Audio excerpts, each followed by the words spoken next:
그러면 이 채팅방에 그냥 참여만 한 사람들도 처벌을 받게 되나요? 참여만 하는 관전자들도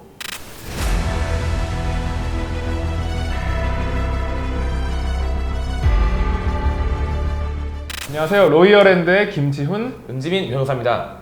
범죄를 저지르는 사람들이 텔레그램을 통해서 미성년자분들에게 고수익 단기간 알바 같은 거를 제안을 하는 거예요. 그래서 그걸 제안을 하면 미성년자분들 같은 경우는 이제 돈을 벌기 위해서 개인 정보를 일단 다 알리고 홀라당. 그리고 일을 시작하게 되는 거죠. 네. 일도 아니지만 어떻게 보면. 모델로 발탁을 할지 결정을 해야 되니까 속옷 사진을 한번 보내봐라 이런 식으로, 아니면 처음부터 뭐 신체 부위 특정 부위를 찍어서 보내봐라 이렇게 얘기를 하는 경우도 있는데, 그러면 이 영상을 바로 유포를 해버리는 경우도 있고, 혹은 신상 정보를 이미 알고 있으니까 너 이거 보낸 거 내가 신상 정보 아니까 다 뿌려버리겠다 라고 협박을 해가지고 더 높은 수위의 영상을 요구하고, 이런 악순환이 반복이 되는 겁니다. 이 방주 중에 한 명을 검거를 했는데 고등학생이었다고 하더라고요. 아, 고등학생이? 네, 죄책감이 없냐 이런 식으로 말했더니 그 고등학생이 없다, 이런 범죄를 저지르는 경우에 가만히 앉아 있어도 하루에 30만 원에서 40만 원 정도의 수익이 생긴다.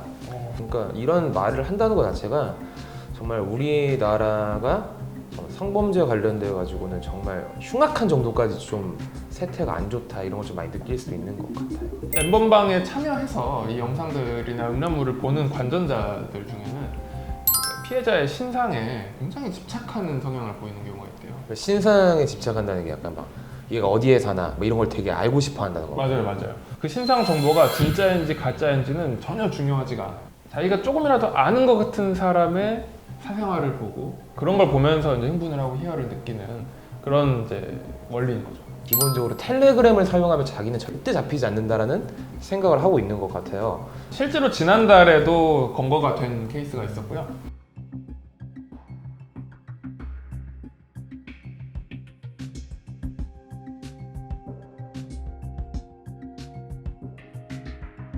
그리고 실제로 처벌도 굉장히 세요. 일단 피해자를 협박해서 영상을 찍은 경우에는 일단 뭐 형법 강요죄가 성립할 수도 있고요. 성폭법에서 규정하고 있는 카메라 등 이용 촬영죄가 되고, 유포에 관해서도 카메라 등 이용 촬영죄나 혹은 정통망법 음란물 유포 행위로 처벌을 받을 수 있습니다. 그리고 이제 피해자가 미성년자인 경우에는 훨씬 더 가중 처벌됩니다. 아청법에서 일단 7년 이하의 징역을 최대로 받을 수 있고, 아동복지법에서는 성착취 음란물을 뭐 유포하거나 이런 행위에 대해서는 10년 이하의 징역 10년 엄청 또는 뭐 1억 원 이하의 벌금형을 규정해 놓고 있기도 합니다. 그러면 이 채팅방에 그냥 참여만 한 사람들도 처벌을 받게 되나요? 참여만 하는 관전자들도 그 음란물 유포 방조 혐의로 입건이 될 수가 있고요. 뭐 참여하는 사람들 중에는 대부분 많은 사람들이 재유포를 하고 다른 이제 엠번방에서 이거를 뿌리거든요. 그리고 공유하는 거 뭐 친구들한테 뭐 전달을 한다거나 이렇게 될 수도 있고, 그러면 음란물 유포 때문에 정통부법 위반법 아니면 성폭법 위반으로 처벌을 받을 수 있습니다. 그리고 더 중요한 거는 미성년자에 관련된 음란물이나 성착취 음란물은 소지만 하고 있어도 최대 1년 이하의 징역형에 처해질 수 있습니다. 그러면 뭐 요즘에 딥페이크 포르노나 이런 거에 대해서 얘기가 되게 많지 않아요? 그럼 딥페이크 포르노 같은 경우도 뭐 어떻게 처벌이 가능한 건가요?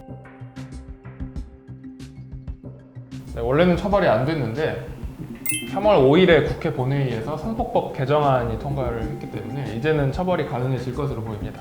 따라서 딥페이크 영상을 제작하거나 반포, 판매, 임대하는 경우에는 최대 5년 이하의 징역 또는 5천만 원 이하의 벌금형에도 처해질 수 있습니다.